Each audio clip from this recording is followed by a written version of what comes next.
আসসালামু আলাইকুম। আমি আজকে বাধ্য হয়ে কথা বলতে আসলাম। আমার একটু ঠান্ডা সর্দি গলায় সমস্যা হচ্ছে। আশা করি সাউন্ড বুঝতে সমস্যা হবে না। গত রাতও ঘুমাইনি।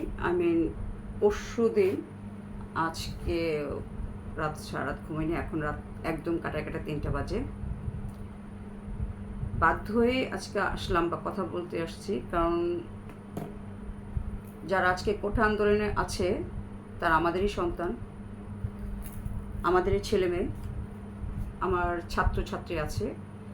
ইভেন আনফর্চুনেটলি কেউ কেউ এরকম পোস্ট দিয়ে যাচ্ছে যে জীবনে মায়া ত্যাগ করে যাচ্ছি। একটি মেয়েকে দেখলাম, সে বললো লাশ হয়ে বেরোবো। এরকম কথা শুনলে আসলেই ভালো লাগে না। আর এই কয়েকদিনে যে কয়েকটি ছেলের প্রাণ চলে গেলো, মেয়েদের সাথে খারাপ ব্যবহার করলো, ছেলেদের টর্চার করালো, যেটা আমরা মাননীয় প্রধানমন্ত্রীর মাধ্যমে জানতে পেরেছি। আর মিডিয়া তো আমি দেখছিলাম, লাইভ দেখছিলাম। আসলে কতটুকু কি হচ্ছে না হচ্ছে আমি আসলে তো ভালো বলতে পারবো না। আর আমি রাজনীতি বুঝিও না, রাজনীতির এসব কার সাথে আমি আসলে বুঝতে পারছি না। কিন্তু আমি যে বিষয়টা আমি কথা না বললেই না, সেটা হচ্ছে প্রধানমন্ত্রী আজকে যে ভাষণ দিলেন, মাননীয় প্রধানমন্ত্রী শেখ হাসিনা, তো উনি তো মোটামুটি উচ্চ আদালতের কাছ থেকে ন্যায় পাবে এরকম একটা আশাবাদ ব্যক্ত করেছেন। যে উনি যেহেতু বলেছেন যে এটা আসলে হাইকোর্ট থেকে আপিল বিভাগে চলে গেছে রায়ের জন্য। বাট আমি আসলে বুঝলাম না, একসময় 2018 সালে যখন এটা নিয়ে বাতিল করাই হলো, সরকার রাষ্ট্রপক্ষই বাতিল করলেন, আবার এখন 24 সালে 6 বছর পরে আবার কেন রাষ্ট্রপক্ষ সেটা আপিল করলেন? আবার ওনাদের কথায় বা অন্যান্য মন্ত্রী বা ওনার সংগঠনের লোকদের কথাই শোনা যায় যে কোঠার সপক্ষে, এবং সেটা সপক্ষে অনেক যুক্তি আছে, এবং অবশ্যই অনেক কথা যৌক্তিক, তাতে অস্বীকার করার কোনো উপায় নেই। এখনও অনেক প্রত্যন্ত অঞ্চলে অনেক ছেলেমেয়ে পিছিয়ে আছে। আবার নারীর ক্ষেত্রে যে অনেক মেয়েরা এগিয়ে গেছে, এখন অবশ্যই আগের চেয়ে আমরা অনেক ভালো অবস্থা আছি, কিন্তু তারপরও অনেক জায়গায় মেয়েরা নিগৃহীত পিছিয়ে আছে। বাট আমরা নারীদের কথা বাদ দিলাম, সবই বাদ দিলাম, কিন্তু মেইন ইস্যুটা হচ্ছে মুক্তিযোদ্ধার সন্তানরা পেয়েছে। এখন নাতিপুতি কেন খাবে? দাদাই খাইছে, বাপে খাইছে, নাতিপুতিও খাবে। পড়ালেখা ছেড়ে দাও, নাতিপুতি খাবে। এই ধরনের আপত্তিকর কথা বলে কি তোমরা মুক্তিযোদ্ধাদেরকে হেয় করনি? তো প্রাইম মিনিস্টার যখন বললেন যে মুক্তিযোদ্ধাদের নাতিপুতিরাও পাবে না, তাহলে কে পাবে? মানে রাজাকার নাতিপুতিরা পাবে? তো এখানে তো সে বিভিন্ন কোঠাদারিদের প্রয়োজনীয়তা কি আসলে, সেটা আমরা এখন যেমন মনে করি এতটা আসলে দরকার নাই। আর তারপর আমি পরে হয়তো বলবো কি একটু। বাট প্রধানমন্ত্রীকে এটা বলছে যে তোমরা আন্দোলন করতেছো, তোমরা সবাই রাজাকার। ধরো এখন আমি মুক্তিযুদ্ধের সময় কথা বলি, 1971 সালে আমরা জানি 7 কোটি এরকম প্লাস মাইনাস জনগণ ছিলাম। তো 2 লাখ মুক্তিযুদ্ধ, এটাও কম বেশি নিয়ে কথা আছে। কেউ বলে 1,83,000, আরও কম বেশি, যদিও অনেক বিতর্কিত, আমি সেটা যাব না। তো ধরো 0.5% মুক্তিযোদ্ধা, আর তার কাছাকাছি রাজাকার ধরো 0.5%, 5%, 1% হচ্ছে মুক্তিযোদ্ধা, মানে তার মধ্যে হচ্ছে রাজাকার। আর বাকি 99% কারা? সাধারণ জনগণ। তার মধ্যে অবশ্যই অনেক মুক্তিগামী মানুষ আছে যারা হয়তো যেতে পারেনি, কিন্তু তারা সহায়তা করছে। অনেক লেখক লেখিকা আছেন, মিডিয়া কর্মী আছে, সাংবাদিক আছেন। তারপর আমরা জানি রেডিও, বেতারে বা টিভিতে, এবং অনেকে বাধ্য হয়ে পাকিস্তানিদের ভয়ে কাজ করছে, কিন্তু তারা আসলে মনে প্রাণে স্বাধীনতা বিশ্বাসী। তো তারা তো রাজাকার না। তো তাদের ছেলেমেয়েরা নাতিপুতিরা এখানে থাকলে তারা নিজেদেরকে রাজাকার গালি দিচ্ছে কেন? ও, তোমাদের অভিমান হয়েছে। তোমরা এই জন্য স্যাটায়ার করে বলেছ আমি কে তুমি কে রাজাকার, কে বলেছে স্বৈরাচার। তো তোমাদের আন্দোলনটা আসলে কিসের জন্য? এই মুহূর্তে আন্দোলনটা কিসের জন্য? অ্যাকচুয়ালি কোঠা সংস্কার, কোঠার নিপাত যাক, নাকি সরকারকে? বাকিটা তোমরা বুঝে নাও। তা আমার কথা হচ্ছে, তোমরা তোমাদের দাবি করো, অবশ্যই সেটা যৌক্তিক। আমার একটা মৌলিক অধিকার চাই, আমার একটা কোনো সমস্যা হচ্ছে, যেমন আমি একজন শিক্ষিকা, গভর্নমেন্ট হাই স্কুলের শিক্ষিকা। আমার ছাত্রছাত্রীরা যখন আমার কাছে আসে বা আমাদের প্রধান শিক্ষকের কাছে আসে, যখন যে সমস্যা হয়, ওরা ওদের দাবির কথা বলতেই পারে, বলবেই, স্বাভাবিক, যখন যেটা প্রয়োজন হয়। তোমরা যেমন এখন হলে আছো, ইউনিভার্সিটিতে আছো, তোমরা আমার ছাত্রছাত্রী, এবং আমার অনেক ছাত্রছাত্রী অলরেডি পাস টাস করে বিয়ে শাদী করে বাচ্চার বাবা হয়ে গেছে, আর অলরেডি কর্মস্থলে আছে, অনেকে খুব ভালো ভালো জায়গা আছে, দেশ বিদেশে আছে। বাট যারা এখন চাকরি প্রত্যাশী বা যাদের ভাই বোন পরিবার পরিজন, তাদের কথায় আসি, অবশ্যই তোমরা কেন বৈষম্যের শিকার হবে। আর যেটা বিষয় হচ্ছে, এই যে 99% সাধারণ যদি বলি, তোমাদেরকে তো রাজাকার বলে নাই, তাহলে তোমরা কেন গায়ে নিলা? কাদের উস্কানিতে নিলা? বা কেন, কি উদ্দেশ্যে? তোমরা যদি সরকারের প্রতি অনাস্থা পোষণ করো, হাইকোর্টের প্রতি অনাস্থা পোষণ করো, তাহলে তো আমার কিছু বলার নাই। তাহলে তোমাদের মোটিভ উদ্দেশ্য অন্য। তাহলে তোমরা সাধারণ শিক্ষার্থী না, তোমাদের ভিতরে অবশ্যই কোনো না কোনো রাজাকার আলবদর বা পাকিস্তান প্রসূত কোনো কুলাঙ্গার আছে, অবশ্যই আমি বিশ্বাস করি। তা নাহলে এইটা আসলো না। কোনো অবস্থাতেই এই ধরনের দৃষ্টতা তোমরা দেখাইতে পারো না যে আমি রাজাকার, কে বলেছে স্বৈরাচার। তো সেটা তোমাদের পার্সপেক্টিভ, তোমাদের অধিকার আদায় করার জন্য তোমরা কথা বলবা, মানা না মানা সেটা কর্তৃপক্ষের বিষয়। সেটা আইন বিভাগ আছে, প্রশাসন আছে, বা সরকার আছে, রাষ্ট্রপক্ষ আছে। আমাদের মাননীয় প্রধানমন্ত্রী চাইলেই অনেক কিছু হয়ে যেতে পারে, এবং সেটা আমরা দেখলাম যে আজকে কিন্তু তিনি যথেষ্ট নম্রই ছিলেন, এবং তার চেহারা থেকে বোঝা যাচ্ছে সে আসলেই মর্মাহত। যে কোনো কারণে আজকে একটি আশুরার দিন, পবিত্র দিনে সে বেশ কিছু কমিটমেন্ট দিলেন। আমার মানে বিশ্বাস অবিশ্বাসের কথা না, আমি এতটুকু আশা করি যে আমরা অন্তত ওনার কথায় ভরসা করে রাখা উচিত ছিল, সহিংসতা যেন না বাড়ে। তোমাদের একজন মাননীয় প্রধানমন্ত্রী এবং হাইকোর্টের বা উচ্চ আদালতের প্রতি যেহেতু 7 আগস্ট রায় দিবে, সেটা পর্যন্ত অপেক্ষা করা উচিত ছিল। এমন তো না যে দেশে কী বলে জরুরি অবস্থা চালু হয়েছে, কারফিউ হয়েছে, অথবা ভিনদেশি আমাদের দেশে আক্রমণ করছে, কিংবা কোনো প্রাকৃতিক দুর্যোগ হয়েছে যে আজকে কালকের মধ্যেই কোটা কী বলে বাতিল করতে হবে, সংস্কার করতে হবে। আমি নিজেও চাই না এই কোঠা, আমি নিজেও চাচ্ছি না। কারণ অ্যাকচুয়ালি যেটা নিয়ে তোমাদের আক্ষেপ, অন্য কোঠা নিয়ে নেন আর এই কোঠা নিয়ে নেন, সেটা হচ্ছে মুক্তিযোদ্ধা সন্তানরা কেন 30% পাবে। ঠিক আছে, 30% তো দরকার নেই। আমি আসলে হিসাব করে দেখো যে যেই পর্যন্ত যায় তাকে 5 থেকে 10%-এর মতো শিক্ষার্থী বা ফাইনালে ভাই বোন জানা। কিন্তু কথা হচ্ছে, আমার আপত্তি হচ্ছে এখানে, তোমরা যখন বলো মুক্তিযোদ্ধার সন্তান নাতি নাতিরা মেধাহীন আর তোমরা মেধাবী, তাই আমরা মেধাহীন আর তোমরা মেধাবী। আমরা পড়াশোনা করছি তোমাদের যোগ্যতায়, তাই তো, তোমাদের ব্রেন নিয়ে। একটা প্রিলি রিটেনের পরে ভাইভায় যায় মানে লাখ লাখ ছেলে মেয়েকে সরিয়ে কয়েক হাজার, তার মধ্যে যারা যোগ্য, যারা অবশ্যই অন্যদের চেয়ে বেটার, তারাই বিসিএস ক্যাডার বা অন্যান্য কর্মক্ষেত্রে যায়। আর অন্যান্য চাকরির ক্ষেত্রে বলছি, প্রথম দ্বিতীয় তৃতীয় চতুর্থ, তো সব জায়গায় আছে। কিন্তু তোমরা মুক্তিযোদ্ধার সন্তানদেরকে কেন আঘাত করতেছো, কেন ট্রিগার করতেছো? তোমাদের ভ্যালু তো আরও দিকে হওয়ার কথা ছিল, তোমরা আমাদেরকে কেন অসম্মান করতে? আমরা তো এত পার্সেন্ট না, আমরা 5 থেকে 10% না, আরও কম। আমাদের 5 থেকে 10%ই মানে হয়তো নাই, এত ছেলে মেয়েও না, নাতিপুতিও নাই। তাহলে বাকি 20% কাদের জন্য, ওটা তো তোমরা বলো না। হ্যাঁ, বিভিন্ন চাকরির ক্ষেত্রে স্বজনপ্রীতির দলকানা, প্রশ্ন ফাঁস, দুর্নীতি, মানে সংরক্ষিত পোষ্য, এইসব তো তোমরা বলো না। ওইটা তো তোমাদের কাছে জোরালো না। তোমাদের কথায় কথায় এত নোংরামি দেখা যায়, বিভিন্ন নাটক অভিনয় ব্যঙ্গ করতেছো, তোমরা ট্রোল করতেছো। কি পড়ালেখা ছেড়ে তো মুক্তিযোদ্ধার নাতিরা দেশ চালাবে, মানে কি ওরা দেশ চালানোর যোগ্য না? ওরা কি কোনো একদিন দেশ চালাবে না? তোমরা যেমন দেশ চালাচ্ছ, তুমি কি নিজেই কি মুক্তিযোদ্ধার নাতিপতি না? কোনো না কোনোভাবে তোমরা কি আসো না বংশোদ্ভূত? আবার এর মধ্যে কি রাজাকার নাতিপতির আসে না? তুমি চ্যালেঞ্জ করে বলতে পারো।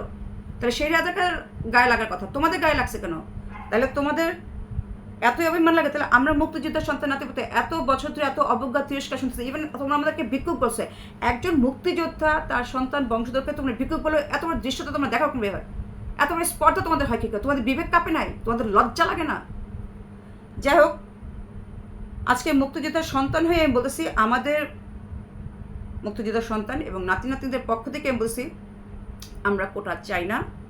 আমি চাই যে যোগ্য ব্যক্তি সেই তার যোগ্য আসনে আসুক। আমাদের দেশপ্রেম দরকার। আমরা একটা দুর্নীতিমুক্ত, একটি স্বচ্ছ এবং স্বজনপ্রীতিহীন চাকরির ক্ষেত্রটাই যেন হয়, এইসব যেন না থাকে। আর আমি চাই আমার মুক্তিযুদ্ধের পরবর্তী জেনারেশন যেন অবশ্যই নিজের যোগ্যতা এমনভাবে তৈরি হয়। সরকারি চাকরি তো কোনো ব্যাপার না, আমাদের তো কোঠার কোনো দরকার নেই। মান সম্মানের যেটা প্রধানমন্ত্রী বলছেন, আমাদের সম্মান দিতে যাচ্ছেন, সংরক্ষিত করতেছেন, প্রাইম মিনিস্টার বা সরকার বা যেই হোক আমাদেরকে যেভাবে সম্মানিত করুন। অন্যদের কথা আমরা অসম্মানিত হই না, আমরা স্যাটায়ার করে, অভিমান করে, রাগ করে কিছু বলছি না। আমরা জেনারেশনের সজ্ঞানে আত্মসম্মান নিয়ে বলছি যে আমরা এতটা যোগ্য হব, আমাদের পরবর্তী জেনারেশন এতটা যোগ্য হবে, আমাদের সরকারি বেসরকারি চাকরি নিয়ে চিন্তা করতে হবে না, আমরা নিজেরাই যাতে 100,000 লক্ষ মানুষকে চাকরি দিতে পারি সেরকমভাবে নিজেদের যোগ্য করে তুলব। এটাই আমাদের হওয়া উচিত, এরকম পণ হওয়া উচিত। মানুষের জীবনের চেয়ে কোঠা বড় না, এবং কোঠার চেয়ে আমাদের সম্মান অনেক বড়। মুক্তিযোদ্ধার, তার ছেলে মেয়ে এবং তার নাতি নাতনিদের সম্মান সবচেয়ে বড়। আমি এটা এখনও বিশ্বাস করি। যারা বিশ্বাস করে না তারা অবশ্যই রাজাকার আলবদরদের নাতি পুতি। মাননীয় প্রধানমন্ত্রী যে বললেন, আমি উনার বক্তব্য দিয়ে আজকের অংশটা শেষ করতে যাচ্ছি, যে অহৈতুক মৃত্যু। আমরা এই কদিন অনেকগুলো মৃত্যু দেখছি এবং এই মৃত্যুগুলো দেখে আমি ভীত, শঙ্কিত। আপনার আশঙ্কার সাথে আমি একমত, আসলে আমি একমত। কারণ আমার মনে হচ্ছে যে এখানে শুধু কোঠা আন্দোলন না, এটার বাইরে অন্য কিছু আছে, আরও অনেক বিশাল কিছু আছে যেটা হয়তো আমি বুঝতে পারছি না, আমরা জানি না, আমি রাজিতে বুঝি না। কিন্তু যারা মারা গেল তাদের মৃত্যু অহেতুক না, পরিকল্পিতভাবে হলেও যেভাবে হোক এই মৃত্যুগুলো অবশ্যই কাম্য ছিল না। আপনার মতো আমিও বলবো যে এরা নিরীহ ছিল, একদমই নিরস্ত্র ছিল, কিন্তু তাদের আন্দোলন যৌক্তিক ছিল। তারা দাবি দেওয়া করতে পারে, দেওয়া না দেওয়ার ব্যাপার, বা কতটুকু কী দিবেন, সংস্কার করবেন নাকি নিপাত করবেন বা একেবারে বাতিল করবেন সেটা আপনার পরের ব্যাপার। বাট তাদেরকে দমন করার জন্য এই হেলমেট বাহিনী কেন? আমরা প্রায় সময় দেখছি হেলমেট বাহিনী চলে আসে। এখন এদেরকে কেন আপনি এখন পর্যন্ত চিহ্নিত করেননি? আপনি বলেছেন এদেরকে চিহ্নিত করা হবে, তদন্ত করা হবে, যারা নৈরাজ্য পরিস্থিতি তৈরি করতেছে, যে কাদের উস্কানিতে এরা এরকম একটা অরাজক দেশ মানে তৈরি করছে। আমরা আসলে অশান্তি চাই না, কিন্তু যদি মনে করেন যে এখানে অন্য কোনো ইন্ধনদাতা আছে, অনেকে থাকতে পারে এর মধ্যে, যেটা আমিও বিশ্বাস করি। আমারও মনে হয় না যে কোমলমতি শিশুরা এতটা মানে বেপরোয়া হয়ে যাবে, শিক্ষকদের লাঞ্ছিত করবে, অবরুদ্ধ করবে, বা প্রধানমন্ত্রীর কথা শুনবে না, অনাস্থা জ্ঞাপন করবে, এবং জাতীয় মানে কী বলে, আমাদের বঙ্গবন্ধু শেখ মুজিবকে তিরস্কার করতেছে, আপনাকে নিয়ে তিরস্কার করতেছে, এগুলো দেখে আমি ঠিক মানে এটা মনে হচ্ছে না এটা সাধারণ শিক্ষার্থীদের আচরণ।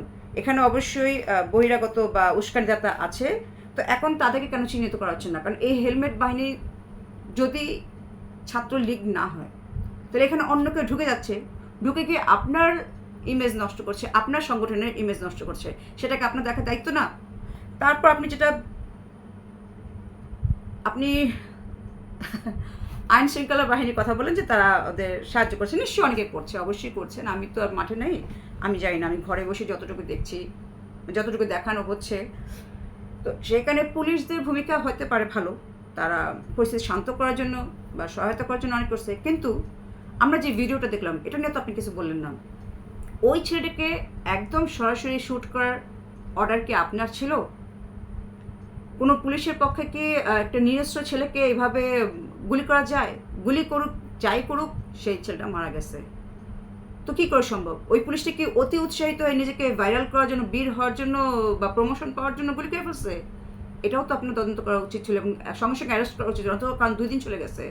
আমরা ছেলেটির পরিবার সম্পর্কে জানি বা এরকম আহাকার, কারো ফ্যামিলি, কারো ছেলে মেয়ে মৃত্যু হোক, সেটা আমরা চাই না। আর আমরা যদি একটা স্বাধীন দেশে থেকে থাকি, কোনো মানুষকেই তো এইভাবে হত্যা করার কথা না। আর আমি বুঝি না এই ছেলে মেয়েগুলো এভাবে কেন যাচ্ছে একটা লাঠি নিয়ে, একটা ঢিল নিয়ে এতগুলো পুলিশের সাথে আক্রমণ করতে। আরে ওরা তো লাইসেন্সধারী সন্ত্রাসী হয়ে, পুলিশ গুলি করতেই পারে, কিন্তু তুমি তো কিছু করতে পারো না, তুমি কেন যাও? তুমি সরে আসো না। বোকা বোকা ছেলে মেয়েগুলো নিজের জীবন দিতে যাচ্ছে। আপনি এই ব্যাপারে আশুরার দিন কমিটমেন্ট করেছেন, আপনি তাদেরকে চিহ্নিত করবেন, এবং আমি আশা করছি আপনি তাদের বিরুদ্ধে, আমি তাদের শাস্তি চাই। ওইখানে আজকে আমার একটা ছেলে বা মেয়ে থাকতে পারত। বাবা মা এত কষ্ট করে ছেলে মেয়েগুলো লালন পালন করে, ইউনিভার্সিটিতে পাঠায় একটা ভালো চাকরির জন্য, তার একটা পরিবারের জন্য। সেই ছেলে মেয়েগুলো এভাবে ঝরে যেতে পারে না, এভাবে রাস্তায় গুলি খেয়ে মরতে পারে না।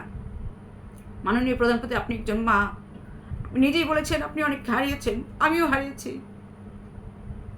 তাহলে স্বজন হারানোর কষ্ট আপনি যেমন বোঝেন, আপনার উচিত এই মুহূর্তে এই অরাজক পরিস্থিতি, খুব শান্ত পরিস্থিতিতে মানে কীভাবে থামানো যায় সেই ব্যবস্থা করা। কারণ যা দেখতেছি, আইন শৃঙ্খলা পরিস্থিতি ব্যর্থ। আমাদের ইউনিভার্সিটির স্যার ম্যামরা অনেকে এসেছেন, হল ত্যাগ করার কথা বলা হয়েছে, ওরা অনেকে সাপোর্ট দিচ্ছেন, এটা ভালো। কিন্তু যা অবস্থা চলছে বোঝা যাচ্ছে যে আপনারা ব্যর্থ। আপনারা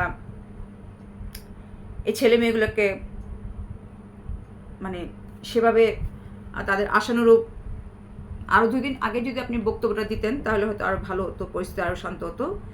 আর আপনার সংগঠনের লোকেরাই এখন মাঠে নেমে গেছে। আমরা একটু আগে যেটা দেখলাম, এরকম পাল্টাপাল্টি হওয়ার কথা না। কিছু হলেই হেলমেট বাহিনী নেমে যায়, পুলিশ নেমে যায়, সেনাবাহিনী নেমে যায়। এখন স্কুল কলেজ বন্ধ কেন? এখন স্কুল কলেজ বন্ধ কেন? এখন শিক্ষণ ঘাটতি হচ্ছে না ম্যাম? তো আমার আপনার কাছে এটাই প্রশ্ন থাকলো, উচ্চ আদালতের রায় যেটাই হোক সেটা তো শিক্ষার্থীরা মেনে কি করবে না করবে সেটা পরের কথা। আমি তো শিক্ষার্থীদের বললাম যে আসলে এই আন্দোলন করা উচিত হয়নি, এবং এভাবে উস্কানি দাদাদের কথায় নিজেদের, কারণ ছেলেমেয়েরা বোঝে না, অনেকে আবেগের বিবেক না, আবেগেই কাজ করছে, বয়স কম, হয়তো কেউ বুঝে রাজনীতি মানে আন্দোলন করতেছে, কেউ না বুঝে অন্যের রাজনীতির প্যাচে পড়ে গেছে। বাট আপনি তো বুঝদার, আপনি এর একটা সহজ সমাধান করুন যেটা সবার জন্য ভালো হয়, আর ছেলে মেয়েগুলোর ভবিষ্যৎ যেন সুরক্ষিত হয়। এখানে ছেলেমেয়েরা যৌক্তিক দাবি করছে, শুধু তার জন্য, তার পরবর্তী জেনারেশনের জন্য ভালো হবে ওরকম কিছু চাচ্ছে। তো আশা করি আপনি একটা সুন্দর ব্যবস্থা দেবেন। আর ছেলেমেয়েরাও, আমি পরিশেষে তোমাদের কাছে একটা অনুরোধ করতেছি, এই শাটডাউন করে বা এরকম এই অস্থিতিশীল পরিস্থিতি করে লাভ নেই। একটু ধৈর্য ধরো, যেহেতু ধৈর্য ধরতেই বলছে। এমন কোনো পরিস্থিতি এসে পড়ে না কেমন চলে আসেনি যে আমাকে কালকের মধ্যে কোঠা সংস্কার করতে হবে।